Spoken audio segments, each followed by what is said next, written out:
et à toutes. Je suis venu donc au nom du nouveau parti anticapitaliste vous apporter évidemment tout notre soutien et toute notre solidarité, c'est évident. Le soutien à la solidarité, mine de rien, on sait que c'est important dans une grève. Moi-même, j'ai vu des collègues de la Poste qui étaient présents, une petite délégation, ils sont là. On est nous dans les Hauts-de-Seine, en région parisienne, pour la 5e semaine consécutive en grève contre un plan de restructuration qui s'appelle Facteur d'avenir, qui consiste à faire plus d'activités avec moins de personnel, et on réclame une augmentation de salaire puisqu'il trouve que notre entreprise fait des bénéfices. Et on n'en voit jamais la couleur, comme beaucoup d'autres, on n'a pas de 13e mois, et donc au nom de tous les postiers et les postières des Hauts-de-Seine qui sont réunis en Assemblée Générale, puisqu'on l'a voté, donc j'ai un peu une double casquette aujourd'hui, je tiens à vous apporter ce soutien-là aussi, et cette solidarité, parce qu'entre travailleurs et travailleuses, c'est aussi important. Donc c'est pour ça que j'ai pas pu venir avant, et puis aussi parce que je me suis rendu en Guadeloupe et en Martinique, pas pour aller en vacances, mais parce que vous savez qu'il y a une grande mobilisation sociale.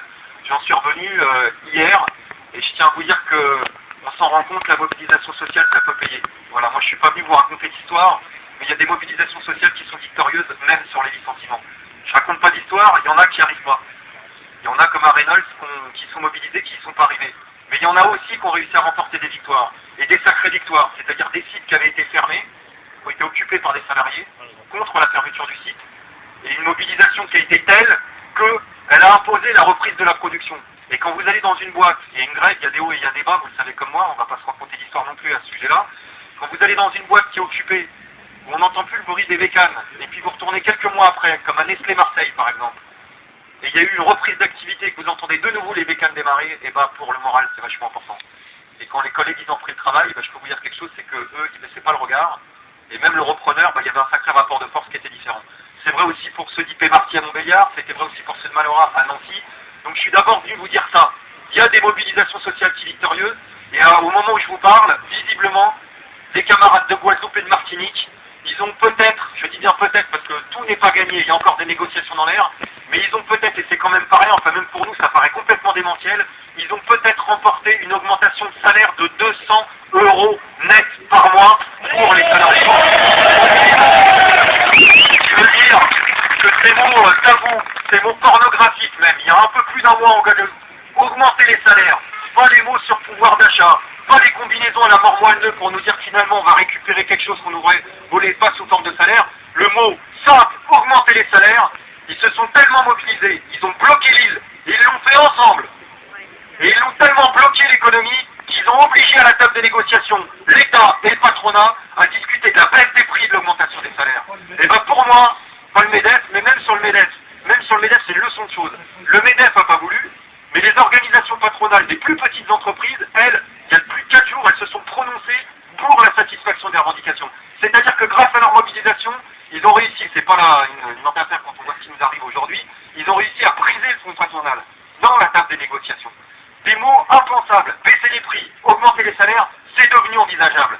Donc j'espère une seule chose, j'espère qu'une seule chose, c'est que ça inspire enfin toute la gauche sociale et toute la gauche politique dans ce pays. J'espère enfin que les syndicats, quelles que soient leurs obédiences, les partis politiques, quelles que soient leurs obédiences, acceptent enfin à se mettre ensemble pour qu'on fasse la même chose chez nous. Parce que je crois que ce soit sur les licenciements, sur les salaires ou contre les privatisations, à la santé ou à la poste, on en a ras-le-bol d'y aller séparément. Séparément, on n'y arrive jamais. Franchement, j'espère enfin que ça existera. Alors je sais que pour l'instant, on n'en est pas là. Il y a la journée du 19 mars, ça sera une nouvelle journée de grève générale. Il y a eu la journée mi-janvier où il y a eu quand même 2,5 millions de manifestants dans la rue. Et puis il y a ces conflits sociaux en cascade dont vous faites partie. De là où on est, nous, ça a presque un aspect frustrant, parce qu'on sillonne la France, les départements, les régions, des boîtes qui ferment, des boîtes qui licencient, il y en a partout. Mais partout en plus, il y a le visage de ceux et celles qui, comme vous, résistent. Et on est beaucoup plus nombreux que ce qu'on voudrait bien croire. Et l'aspect frustrant, c'est qu'on se dit, bordel, si on était simplement au même endroit, au même moment, à la même heure, tout ce monde-là, pour taper avec le même marteau sur le même clou, et ça obligerait à discuter du vrai problème, qui est des licenciements et des fermetures d'entreprises dans des entreprises économiques. Donc moi, je suis d'abord venu vous dire deux choses, parce que je suis pas là pour faire de longs discours, c'est pas le genre de la maison. Nous, on n'est pas un parti institutionnel, on n'a pas le bras long dans les institutions, ça se saurait. Par contre, on est des militants, et militer, on sait le faire. Donc les deux choses qu'on peut faire concrètement, parce que le but du jeu, c'est de voir comment on peut être le plus utile et le plus efficace pour votre mobilisation. La première chose, c'est relayer votre conflit. Ça, vous pouvez nous faire confiance. À chaque fois qu'on nous tendra le micro, on en parlera.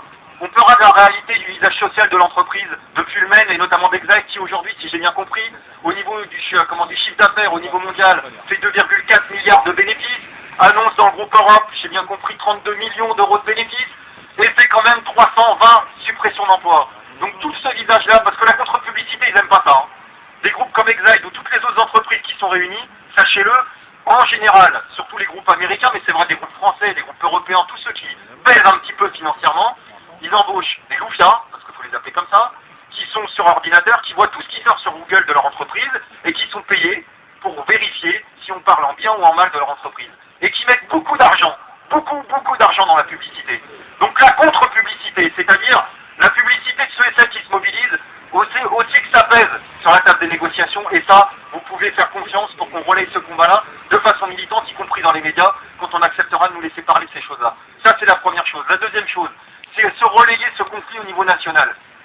Nous, ça fait maintenant plusieurs semaines et plusieurs mois qu'on milite pour qu'il y ait une initiative unitaire et nationale de tous les salariés qui subissent des licenciements.